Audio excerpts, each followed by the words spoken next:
Today, we're talking about the planning method that Cal Newport has used for the past 15 years during his successful career. He completed a PhD at MIT, got tenure as a professor of computer science at Georgetown University, a leading institution, and also wrote 6 books and published multiple academic papers during this time.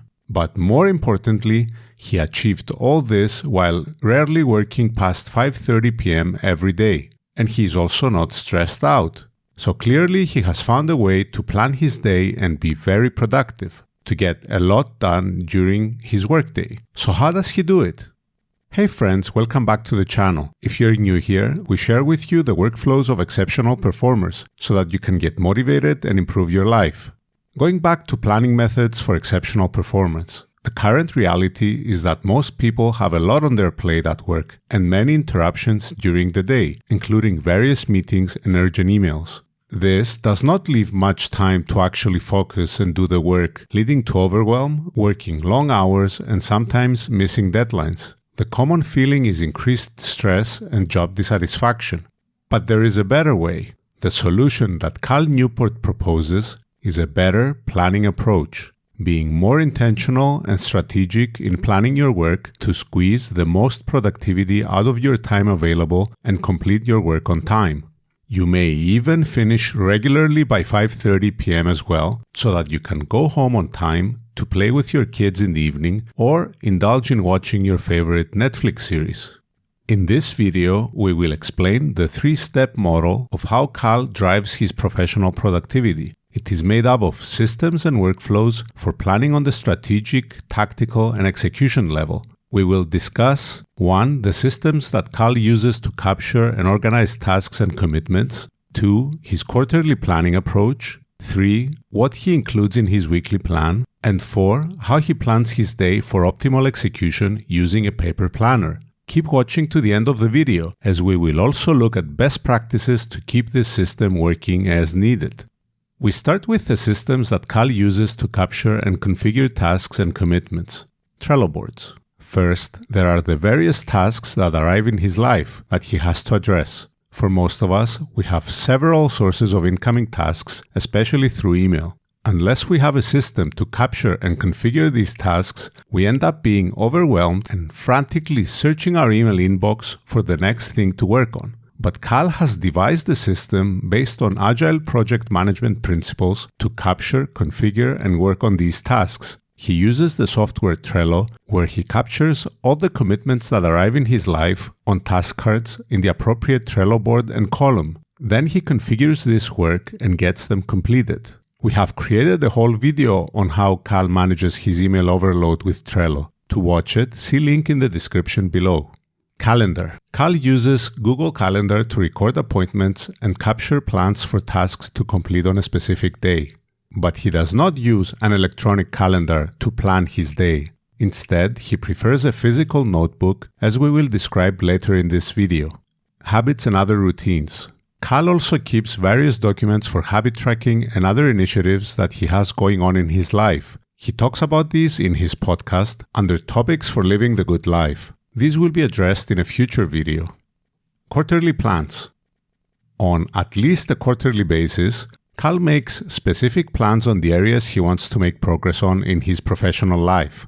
He writes an academic plan and a writing plan for his book publishing business with all the specific goals he intends to accomplish in the next 2 to 3 months in each area. For example, the author plan could say to complete the drafts for 3 chapters in his upcoming book, 1 for each month. He keeps these plans in text files or Google Docs that he prints and refers to regularly. This keeps his work efforts pointing in the right direction. The regular progress builds over time to finishing a PhD, achieving tenure, and writing multiple books in the past 10 years. Making weekly plans. David Allen, in the book Getting Things Done, has promoted the activity of reviewing and planning your week regularly as one of the most productive actions you can take to make progress on your goals. Yet, very few people have a specific process that they use to actively plan what they want to accomplish in the upcoming days. Thus, they miss the opportunity to make progress intentionally on what matters most. To make sure that he's always working on what is most important, Cal has a specific routine for his weekly review. Every Monday morning, he goes through his various lists, active projects lists, Trello boards, calendar, emails, etc. And he records open commitments, then makes notes on what he wants to make progress on during the week.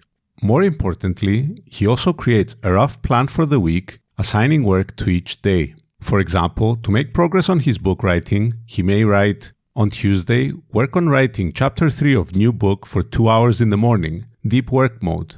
Effectively, he evaluates his overall schedule and commitments and assigns when he will work on big tasks that require focused work to make progress on them. The plans may change over the course of the week as new commitments arise. Nonetheless, they keep the ship pointing in the right direction. They also allow him to move his work obligations around and assign time to them during the week strategically, like pieces of a chessboard. He keeps these plans in an email in his email inbox or prints them out so that he has easy access to refer to them regularly during the week and keep them top of mind. Daily plans. Think back at what you do when you first come into the office in the morning. After preparing our warm cup of coffee, most of us open our email program and start stressing about all the things we have to complete that day. We dive into the first email that looks urgent and try to work through the tasks that others have assigned to us through email. We spend a big part of our day working on the urgent instead of the important. However, this means that we're often not making progress on our most important projects in the morning, when our mental energy is highest. Difficult projects require long stretches of focused, uninterrupted cognitive effort, and we miss this daily opportunity to work on them and complete them. To make sure that he gets focused work done during the day, Cal uses a method called time blocking to plan his day and take advantage of time blocks he assigns to do focused work. This time management method is used by some of the world's most successful people, like Bill Gates and Elon Musk. The core idea is that using a task list to drive your day and select what work you will do is not the most efficient way to work. Instead, you should break down your working hours into blocks of time and assign these blocks to particular tasks. That means that you should decide when you will work on a task or project and give every minute of your day a job. There are at least 3 benefits of using this work approach. 1. You intentionally decide on time you will do deep work, that is, focused work without distractions, and you protect this time. 2. You make more efficient plans on when you will work on something during the day, depending on your energy levels. And 3. You can batch admin tasks together into more efficient sprints. By being clear on these blocks, you can also resist the temptation of checking emails and being distracted by other interruptions, such as social media or web surfing. In this way, you can direct your focus intensely on one thing and finish it, then move on to the next. The physical planner. Cal prefers to use a physical planner for this process. This allows him to keep the planner open even when working away from a computer, take notes in it easily, and update it as the day unfolds, as we will see. There are 3 steps in Cal's time-blocking workflow. Step 1. Open the paper planner to a new page. On the left page, he uses this space to take notes. On the right page, he creates his time block schedule. Step 2. Draw 2 vertical lines down the middle of the left page and the right page. On the right page, write out the hours of the day that you plan to work on the side. Step 3. To make the plan, Cal reviews his various sources where he keeps information about pending work. Calendar. He adds appointments from his calendar and time to prepare. Active plans and weekly plan. He decides on deep work time to make progress on these plans. This is where the weekly plan becomes concrete and time is assigned to do the work. Trello boards and email. Cal also assigns admin time to make progress on admin tasks and process email. Putting all these items together, he creates a solid plan for his day.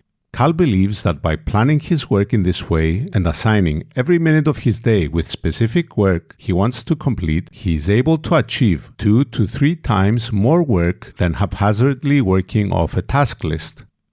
Common questions and best practices. Where do people run into trouble with time blocking? Here are some common questions and objections people have and their solutions. A common objection I hear about time blocking is, so what if something changes during the day? a new obligation comes up, or a task takes longer than expected to complete. Does this make the plan a failure? Cal says that you simply reschedule your day once you're done with the new obligation. You cross out the old plan, move over to a new column, and make a new plan for the rest of your day. The expectation is not that the plan will be perfectly executed. Rather, what you want is to always have an intentional plan of what you're spending the remainder of your day on, even when things get sidetracked. Another issue most people initially have with time blocking is that often they don't schedule enough time to complete the task at hand. They are highly optimistic about the time it takes to get a task completed. Cal suggests to plan more time than you think it will take for the task at first. If you finish early, then you can complete something else. Eventually, you learn to be more realistic with your commitments. This also gives you a better indication of how much time it takes to complete things, and thus prevents you from taking on too much on your plate at any one time. So what do we do with email and other communication? As far as admin tasks and email processing, Cal suggests to batch these into specific time blocks allocated to admin work. On some days, this will be limited to an hour or two. On other days, you may need to allocate more time if you have a lot of admin work. The benefit of batching this kind of administrative work is that you're doing it all at the same time, which is more efficient. You're also preventing these pesky small tasks from nagging you and forcing you to complete them during a deep work session, resulting in a lot of context switching and inefficient work. We have still not discussed what happens with the left page of your planner. Cal suggests that you use this for collection purposes. Write down ideas that come to mind during the day, tasks, calendar appointments, phone numbers, and all other kind of information that arises. This is a frictionless approach to capture what has your attention during the day. At the end of the day, you can process this information into your trusted system during your shutdown routine. Work shutdown complete.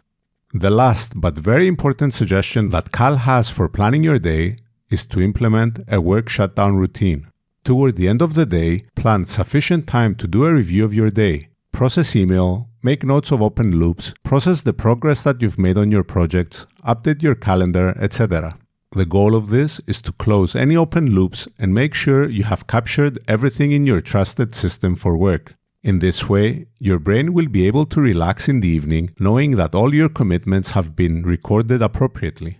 Once he is done with his end-of-day review, Cal likes to say, "Work shutdown complete," to signal to his brain that it's time to switch to family mode. This is how Cal Newport plans his day and executes on his plan.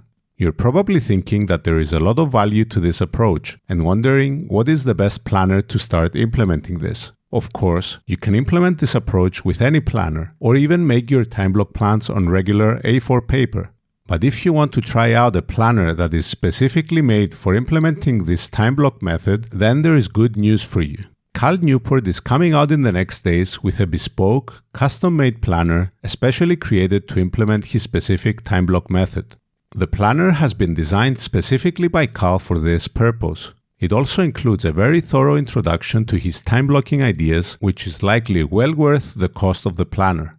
Therefore, if you found this video interesting and think you would like to try out time blocking, or if you have been time blocking but want to take it to the next level, then I'd really recommend you try out Cal's planner. There is a link in the description with more details.